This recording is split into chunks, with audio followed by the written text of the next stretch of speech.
우리가 지난번에 성경에서 말씀해 주시는 바 하나님은 어떤 분이신가에 대해서 함께 말씀을 나눴습니다. 다 나눈 건 아니고요. 하나님의 존재에 대해서 하나님은 어떤 하나님이에요? 스스로 계신 하나님이다. 자존하신 하나님에 대해서 함께 나눴어요. 여러분 꼭 기억하세요. 하나님만이 홀로 자존하신 분입니다. 모든 만물은 자존하는 것이 아니라 그 존재에 있어서 원인이 있어요. 있게 한 원인이 있다는 말이에요. 즉 만물은요, 자존하신 하나님께로부터 비롯된 거예요.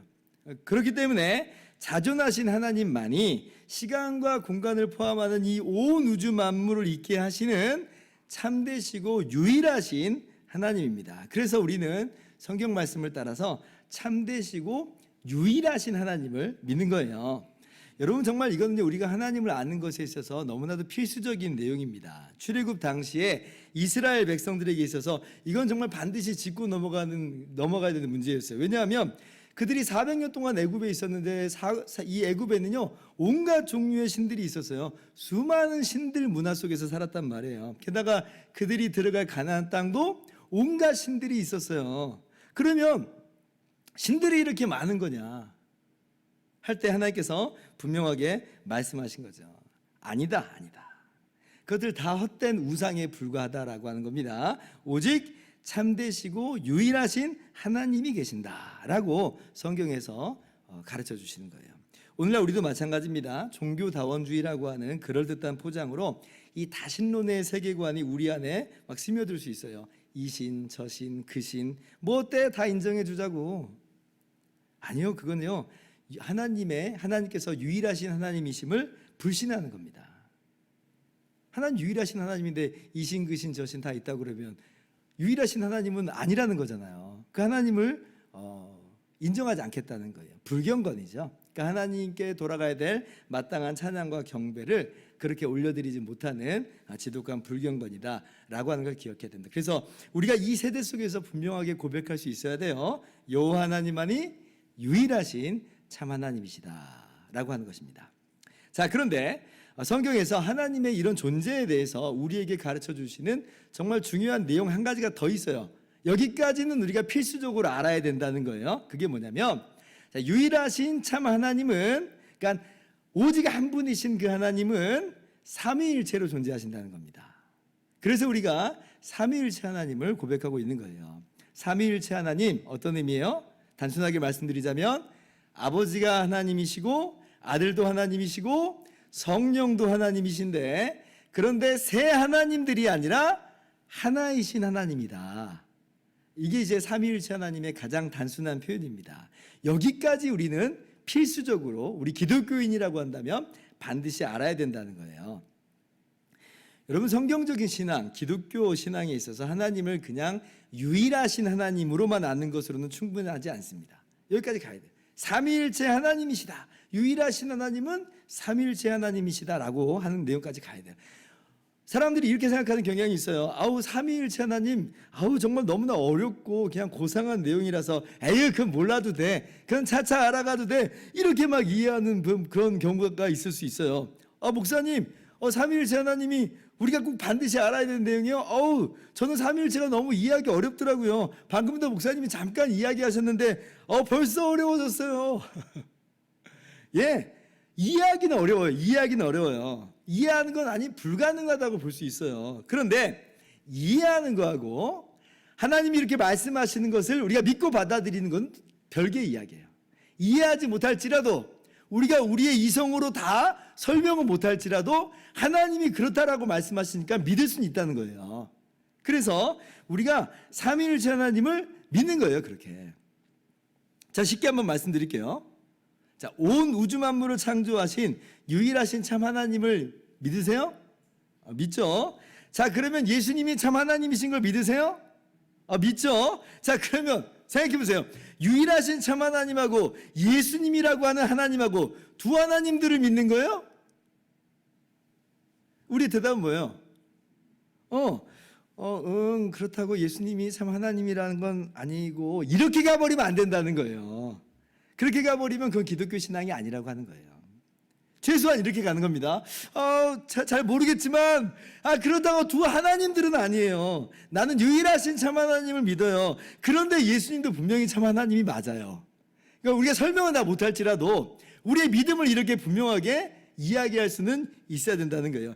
이것이 우리 기독교인들의 공통적인 바른 신앙이라고 하는 겁니다. 이런 신앙이 아니라고 한다면 아직은 그 사람은 기독교인이 아니라는 것이고, 성경적인 신앙으로 말씀을 가르쳐주면서 계속 이끌어야 되는 거예요. 그러니까 나는 기독교인이야. 근데 나는 삼위일체 하나님 잘 몰라, 안 믿겠어. 아직은 이제 그분은 성경을 통해서 더 하나님을 알아가야 된다라고 하는 겁니다. 오늘 말씀도 한번 보세요. 우리가 마태복음 28장 18절 이하를 읽었는데 19절 보세요. 그러므로 너희는 가서 모든 민족을 제자로 삼아 아버지와 아들과 성령의 이름으로 세례를 베풀고. 여러분, 이 말씀이 단순히 아버지와 아들과 성령의 이름으로 세례를 베풀라고 하는 이 세 인격이신 성부, 성자, 성령의 그 이름으로 세례를 베풀라는 방식에 대해서만 말씀하는 게 아닙니다. 이 방식으로, 그리고 성부, 성자, 성령을 언급하는 이 방식으로 세례를 베풀라고 하는 것은 아버지와 아들과 성령에 대한 믿음의 내용도 아울러 고백하는 것을 의미하고 있어요. 생각해 보세요. 아버지와 아들과 성령의 이름으로 세례를 받으면서 내가 지금 아버지와 아들과 성령의 이름으로 세례를 받지만 근데 나는 사실 아버지만 참 하나님이시라고 생각해. 이렇게 하면서 세례 받는 사람은 없는 거예요. 아버지와 아들과 성령의 이름으로 세례를 받는 것은 아버지와 아들과 성령을 믿는 거예요. 아버지가 참 하나님이고 아들이 참 하나님이고 성령도 참 하나님이신데 유일하신 참 하나님을 믿는다. 그렇게 믿으니까 그 방식으로 세례를 베푸는 거고 그 방식으로 세례를 받는 겁니다. 그래서 우리 기독교 신앙은 세례가 입문이잖아요. 세례를 받는 것으로 기독교인이 되는 거잖아요. 그러니까 그 입문에서부터 삼위일체 하나님에 대한 믿음을 요구하고 있다는 거예요. 그래서 이건 뭐 나중에 차차 알아도 돼 이런 내용이 아니고 이해를 다 하라는 얘기가 아니라 우리는 성경적인 믿음으로서 고백하는 겁니다. 그래서 이게 굉장히 무슨 뭐 신학자들이나 이야기하는 어떤 철학적인 무슨 주제 이런 거 아니라는 겁니다. 물론 더 깊게 들어가면 좀 어려워지는 내용들이 있어요. 그러나 우리가 그 모든 것을 뭐 다 이해하고 막 공부하는 건 아닐지라도 우리는 성경에서 말씀해 주시는 바, 하나님께서 말씀해 주시는 바 삼위일체 하나님을 믿는다라고 하는 것입니다. 물론 여러분, 성경에서 삼위일체다 이런 표현은 없어요. 성경에서 뭐 삼위일체라고 하는 단어 자체가 나오진 않습니다.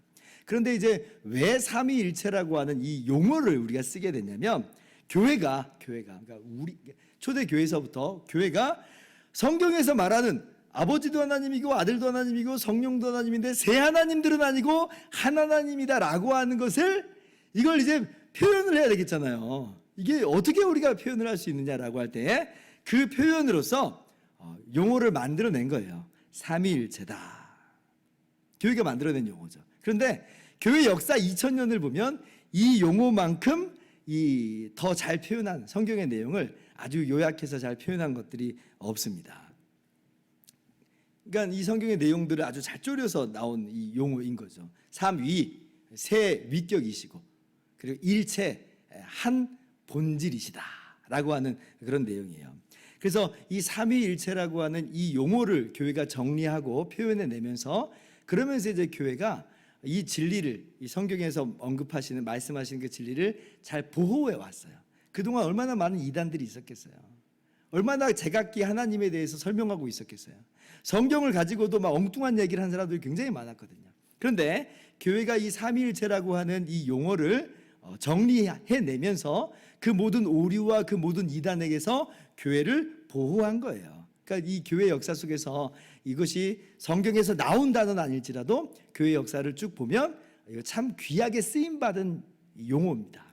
그래서 우리도 동일하게 이 교회 역사를 따라서 삼위일체다라고 하는 이 용어를 우리의 고백으로서 받아들이고 이야기하고 있는 거죠. 자, 그래서 오늘 우리가 바로 그 삼위일체 하나님에 대한 내용을 성경에서 뭐라고 이야기하는가를 살펴볼 거예요. 성경에서 엄청 많이 나오죠. 그런데 이걸 다 우리가 살펴보지는 않을 것이고 몇 가지만 들여다볼 것입니다. 오늘 말씀을 통해서 다시 한번 우리가 삼위일체 하나님에 대한 그런 우리의 바른 신앙의 고백을 점검하고 그렇게 고백할 수 있기를 바랍니다. 자, 그러면 구약부터 한번 보죠. 구약에서는 하나님의 유일성, 하나님의 유일하심이 강하게 부각되어 있는 게 사실이에요. 그러나 그렇다고 해서 하나님의 인격적인 다양성에 대해서 침묵하진 않아요. 구약 제일 처음에 성경이 뭐예요? 창세기죠. 창세기 1장만 봐도 유일하신 하나님이신데 그 하나님의 다양성이 나와 있어요. 다양성이. 자, 1장 한번 봅시다. 1장 2절 보면 땅이 혼돈하고 공허하며 흑암이 깊음 위에 있고 하나님의 영은 수면 위에 운행하시니라. 하나님이 이르시되 빛이 있으라 하시니 빛이 있었고. 자, 유일하신 참 하나님께서 온 우주 만물을 존재하게 하시는 거예요. 창조하신 거죠. 그런데 여기에 뭐가 나와요? 하나님의 영이라고 하는 표현이 나와요. 뭔가 구별된 창조자가 같이 등장합니다. 하나님의 영은 수면 위에 운행하시니라. 그리고 보세요. 3절 하나님의 말씀이 나오죠. 하나님이 이르시되 그러잖아요. 이르시되. 여러분, 우리가 하나님을요, 우리와 똑같은 뭐 눈, 코, 입을 가진 이런 모양으로 상상해서는 안 됩니다. 그건 하나님께서 우리가 이해할 수 있도록 사람의 표현을 사용하신 것뿐이에요. 그래서 하나님의 말씀이라고 하는 게 이게 실제로 뭔지에 대해서는 우리는 알 도리가 없어요. 상상할 수가 없는 겁니다. 그런데 보세요. 하나님이 이르시되, 하나님 말씀하신 거예요. 말씀. 하나님의 말씀이라고 하는 뭔가 또 구별된 그런 창조자가 같이 또 등장하고 있는 거죠. 그래서 이 창조 기사에서부터 유일하신 하나님 안에서 이미 구별된 다양성들이 등장하고 있어요. 하나님이 세상을 창조하시는데 그분의 말씀과 그분의 영으로 말미암아 세상을 창조하신다. 그리고 계속 창세기를 보면 의미심장한 표현들이 이어서 나옵니다. 1장 26절을 한번 보면요, 한번 같이 읽어볼까요? 시작. 하나님이 이르시되 우리의 형상과 따라 우리의 모양대로 우리가 사람을 만들고 그들로 바다의 물고기와 하늘의 새와 가축과 온 땅과 땅에 기는 모든 것을 다스리게 하자 하시고. 굉장히 특이한 단어가 쓰여지죠. 하나님께서 우리의 형상, 우리의 모양이라고 하는 복수를 사용을 해요. 복수. 창세기 3장 22절도 보면 여호와 하나님이 이르시되 보라 이 사람이 선악을 아는 일에 우리 중 하나같이 되었으니 라고 하는 표현을 써요. 우리 중 하나라는 표현을 씁니다. 그래서 이 복수를 하나님의 어떤 위엄의 복수, 장엄의 복수다 그래가지고 하나님 안에서의 풍성함과 충만함을 강조하여 표현하는 거다라고 이야기합니다마는, 그런데 그 풍성함과 그 충만함이라고 하는 게 하나님 안에서의 구별된 인격적 다양성을 말하지 않으리라고 하는 이야기는 아니에요. 분명히 뭐 그것이 하나님의 충만함과 풍성함을 이야기하는 것일 수도 있어요. 이야기하는 것이겠죠. 근데 그 충만함과 풍성함이라고 하는 게 뭐냐라고 할 때 그 중에 하나는 분명히 하나님의 구별된 인격적인 다양성, 이것도 함께 이야기할 수 있다는 거예요. 희미하죠. 아직 그것까지 얘기하는지 안 하는지 자체를 우리가 알 수는 없어요. 그러나 희미하지만 이미 어렴풋하게 우리에게 그렇게 알려지고 있는 겁니다. 그러니까 구약 성경에서 하나님의 유일하신 하나님 얘기하는데 이미 1장에서부터 그 유일하신 하나님 안에서의 다양함이 나타나고 있어요. 알아야 돼요. 게다가 이제 구약에서 여호와의 사자라고 하는 이 표현이 또 많이 등장하거든요. 아주 빈번하게 사용됩니다. 근데 그 단어도 역시 마찬가지로 하나님의 그 유일하심 안에서의 구별된 인격적 다양성임을 우리가 볼 수가 있어요. 하나 또 제가 가져와 봤어요. 창세기 31장 보세요. 하나님께서 야곱에게 하시는 말씀이에요. 11절 꿈에 하나님의 사자가 내게 말씀하시기를 야곱아 하기로 내가 대답하기를 여기 있나이다 하매. 자, 야곱의 꿈에 하나님의 사자가, 그러니까 이 하나님의 천사 이렇게 표현도 됩니다. 하나님의 사자가 나타났어요. 그럼 우리는 뭐 천사인가 보지 라고 쉽게 생각할 수 있잖아요. 그런데 13절 보세요. 같이 읽어볼까요? 또 시작. 나는 베델의 하나님이라 내가 거기서 기둥에 기름을 붓고 거기서 내게 서원하였으니 지금 일어나 이곳을 떠나서 내 출생지로 돌아가라 하셨느니라. 아니 지금 그 여호와의 사자가 자기를 뭐라고 말하고 있어요? 나 하나님이다 이렇게 얘기하고 있어요. 나는 베델의 하나님이다. 그래서 우리는 이 여호와의 사자, 하나님의 사자라고 하는 표현 속에서 사자라고 하는 하나님과 구별된 존재를 봐요. 그런데 자기를 하나님이라고 하는 존재를 보는 거예요. 이걸 어떻게 우리가 이해할 수 있는가? 참 신기하죠. 신기하죠. 분명히 구약에서는 유일하신 하나님을 이야기하고 있는데 근데 이렇게 표현하고 있었다는 거예요. 구약에서는 이게 무슨 얘기인가 참 이해하기 쉽지 않았을 겁니다만 근데 우리 신약 성도들은 우리가 뚜렷하게 이게 뭔 얘기인지 알게 되는 거예요. 아하, 이거 구약에 나오는 삼위일체적인 표현들이구나 라고 우리가 알 수가 있는 거죠. 나중에 선지자들을 통해서는 좀 더 직접적으로 계시가 됩니다. 또 하나 또 가져와 봤어요.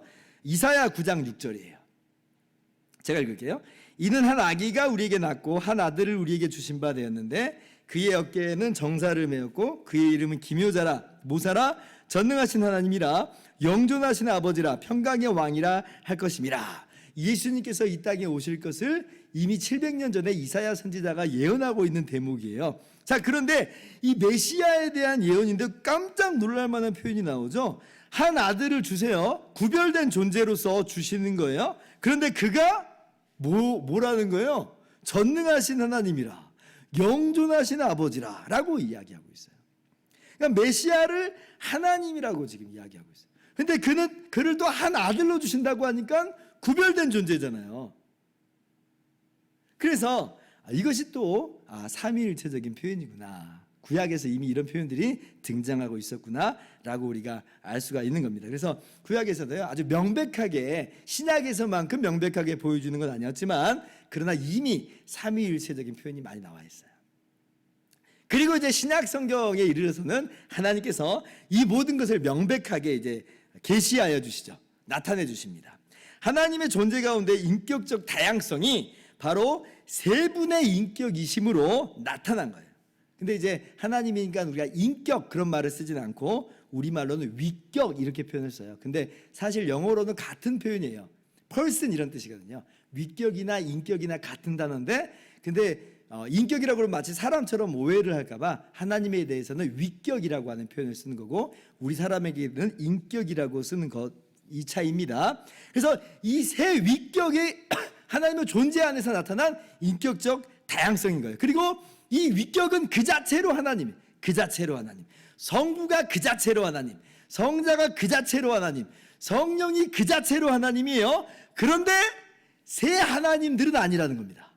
이게 신기한 거예요. 신비한 한 하나님이에요. 한 하나님. 자, 그럼 신약 성경을 한번 봅시다. 요한복음에서 우리가 또렷하게 그것을 발견할 수 있어요. 요한복음 1장 1절 14절 18절인데 교독할게요. 자, 태초에 말씀이 계시니라. 이 말씀이 하나님과 함께 계셨으니 이 말씀은 곧 하나님이시니라. 14절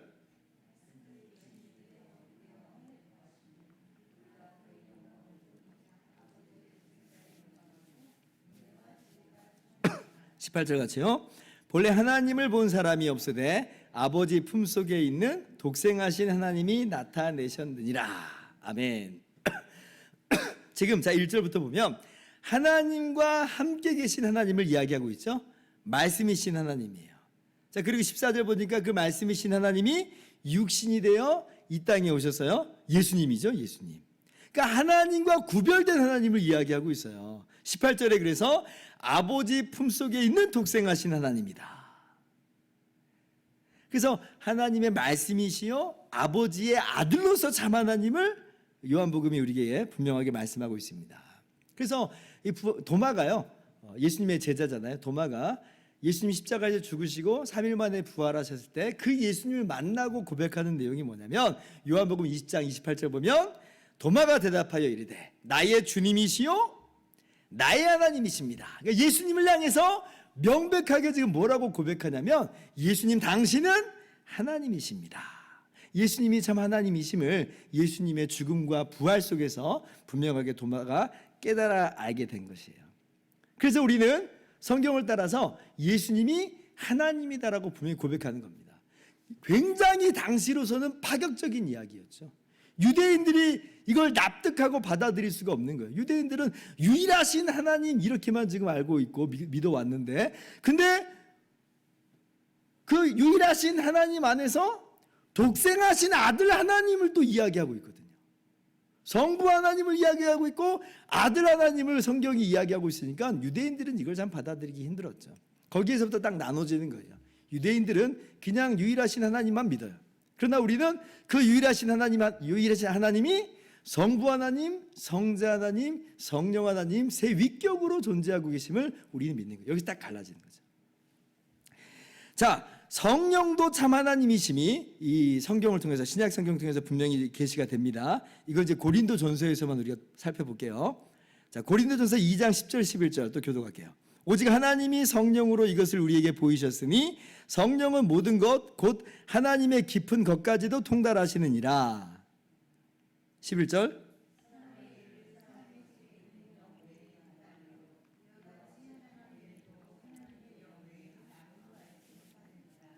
자, 하나님과 구별된 성령을 말씀하고 있죠. 하나님이 성령으로 이것을 보이셨다. 이제 그래요. 그런데 그 성령은 지금 어떤 분이라는 거예요? 하나님의 깊은 것까지도 통달하신다. 하나님은 무한하신 하나님이잖아요. 근데 그 무한하신 하나님의 전부를 아세요. 그 깊은 것을 다 아세요. 모르시는 것이 다 하나도 없어요. 이 말은 뭐냐면 성령 하나님은 하나님과 대등한 존재, 같은 존재라는 거예요. 여러분, 사람과 사람의 영도 한번 생각해 보세요. 11절에 바울 사도께서 비유를 드는 거잖아요. 사람과 사람의 영도. 이게 좀 달라요? 같잖아요.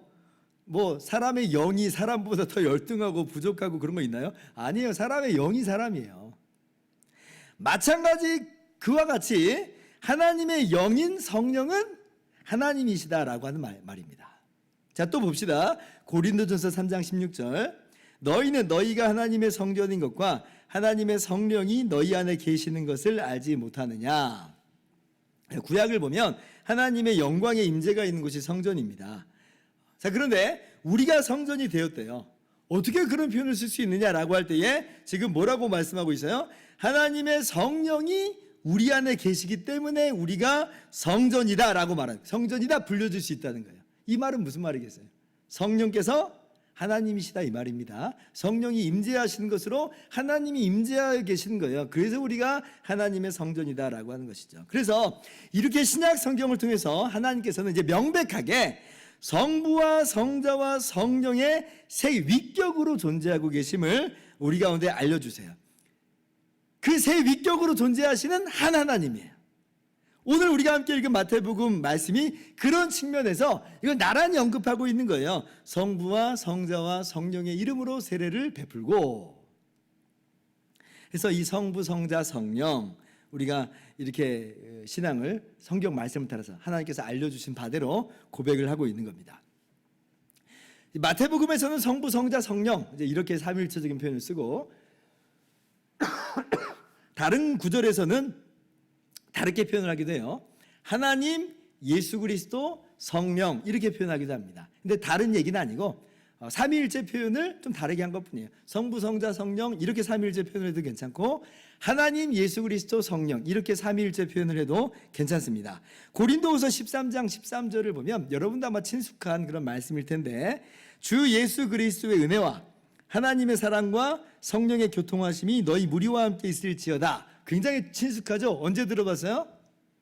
예배 마지막에 우리가 축도 시간에 제가 목사님들이 이렇게 축도를 하잖아요. 다른 축도를 하는 게 아니고 이 고린도후서 13장 13절을 그냥 이야기하면서 축도하는 거예요. 그런데 여기서는 표현이 약간 다르게 쓰였죠. 예수 그리스도, 하나님, 성령 이렇게 쓰여졌어요.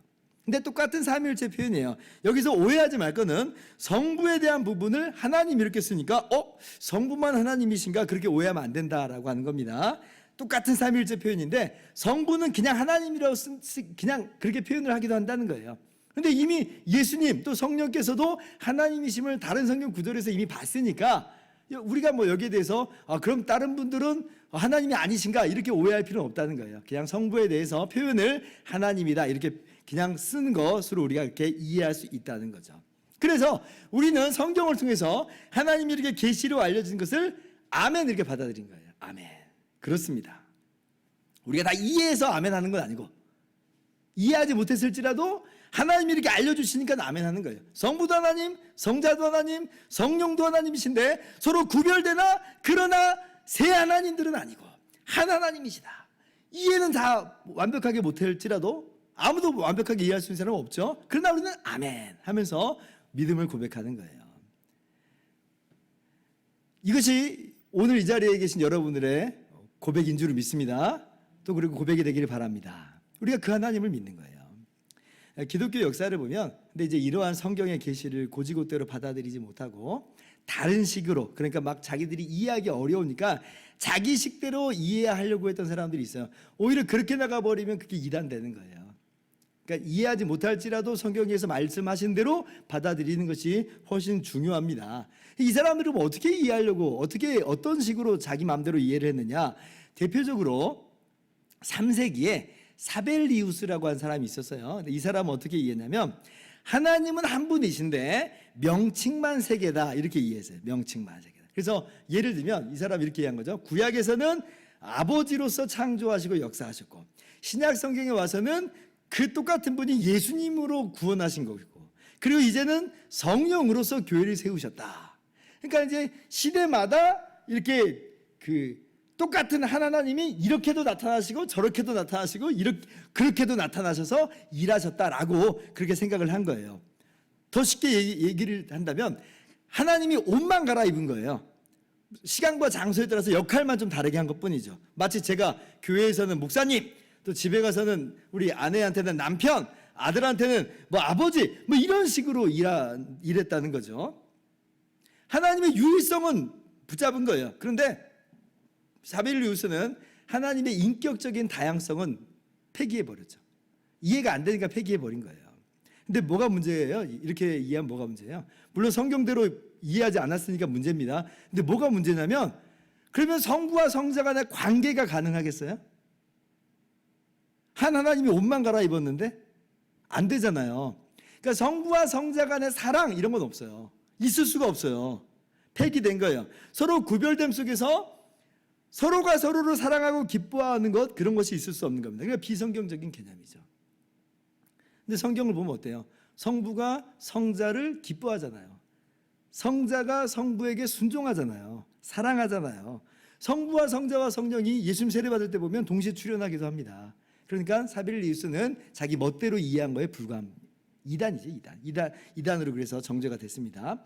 또 다른 식으로 이렇게 또 오해한 사람들이 있었어요. 4세기에 아리우스라고 하는 장로는 이렇게 또 했습니다.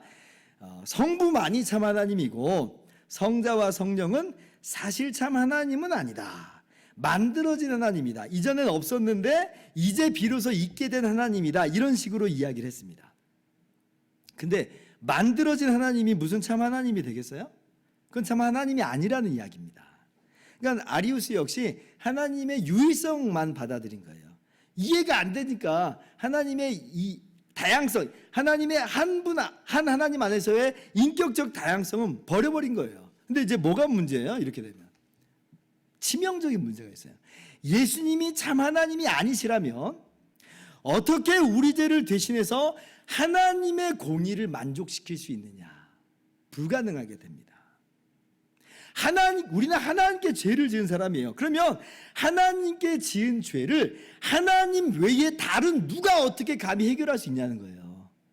예수님이 하나님이 아니라고 말해버리는 순간 예수님은 우리의 죄를 해결할 권능이 없어져 버려요. 그러면 우리의 구원은 거기서 설립이 안 되는 거예요. 세워지지가 않는 거예요. 그러니까 아리우스는 자기 식대로 편하게 이해를 해버렸지만, 그러나 그것으로 말미암아 우리가 받은 구원을 허물어 버린 거예요. 아니라고 하는 거예요. 그래서 아리우스가 이단으로 또 명백하게 정죄가 되죠. 성경은 분명하게 말씀합니다. 사도행전 20장 28절 보면 하나님이 자기 피로 사신 교회, 그래요. 하나님이 자기 피로 사신 교회. 하나님이신 예수님께서 피값 주고 사셨다는 거예요. 하나님의 공의를 완전히 만족시켰다는 거예요. 그래서 우리는요, 하나님이신 예수님으로 말미암아 완전히 구원받은 겁니다. 예수님이 하나님이 아니라면 완전히 구원받을 수가 없는 거예요. 그냥 예수님이 하나님이심으로 하나님의 공의를 완전하게 만족시키시고, 그러므로 말미암아 우리가 완전한 구원을 받았어요. 우리는 하나님으로 말미암는 구원받은 거예요. 얼마나 우리의 구원이 완전한 구원인지, 그러니까 하나님이신 예수님을 통해서 우리가 분명하게 깨달아 알 수 있기를 바랍니다. 자, 이제 말씀 마칩니다. 창조는 삼위일체 하나님의 풍성하심 가운데, 삼위일체 하나님의 기쁨 가운데 이루신 거예요. 그리고 삼위일체 하나님께서 죄로 인해서 영원히 멸망할 수밖에 없는 우리를 구원하셨어요. 우리가 창조와 구원에 있어서 우리는 삼위일체 하나님의 사역이라고 하는 것을 분명하게 인식을 해야 됩니다. 그리고 마침내 우리 주 예수님께서 다시 오실 때에 우리는 이러한 삼위일체 하나님의 풍성하심을 주 안에서 풍성하게 충만하게 누리게 될 거예요. 왜냐하면 생각해 보세요. 우리가 예수님을 믿음으로 말미암아 성령의 역사와 내주로 예수님과 우리가 하나가 되었어요. 하나님이신 예수님과 우리가 한 몸이 되었다는 거예요. 그러므로 우리가 한 몸이신, 한 몸 되어주신 하나님이신 예수님 안에서 삼위일체 하나님의 풍성하심을 누리게 됩니다. 이게 이 기독교의 구원의 절정이에요. 그러니까 단순히 우리가 천국 갑니다, 놀이동산 가는 형태로 그렇게도 이해하는 것도 너무나 좋지만, 그러나 그것보다 더 풍성한 내용으로서는 어떤 내용이 이 안에 그 안에 담겨 있는 거냐면, 예수 그리스도 안에서 주님과 하나가 되었기 때문에 성부, 성자, 성령의 삼위일체의 그 풍성함과 그 영광을 우리가 맛보는 거예요. 이게 삼위일체 하나님의 주시는 놀라운 구원입니다. 기가 막힌 거죠. 피조물에 불과한 우리가 이런 놀라운 복락을 누린다는 게 정말 말이 안 되는 건데, 그런데 주님의 십자가로 말미암는 구원이 바로 그것을 이루어 주시는 거예요. 우리가 얼마나 대단한 존재가 되었는지, 얼마나 대단한 복을 누리게 되었는지 이 삼위일체 하나님의 분명한 이 지식 안에서 여러분이 다시 한번 깨닫고, 야, 내가 그런 놀라운 복을 받은 사람이 되어버렸구나 라고 하는 것을 확신하면서 기쁨과 담대함 속에서 살아가는 저와 여러분 다 되기를 주님의 이름으로 축원합니다.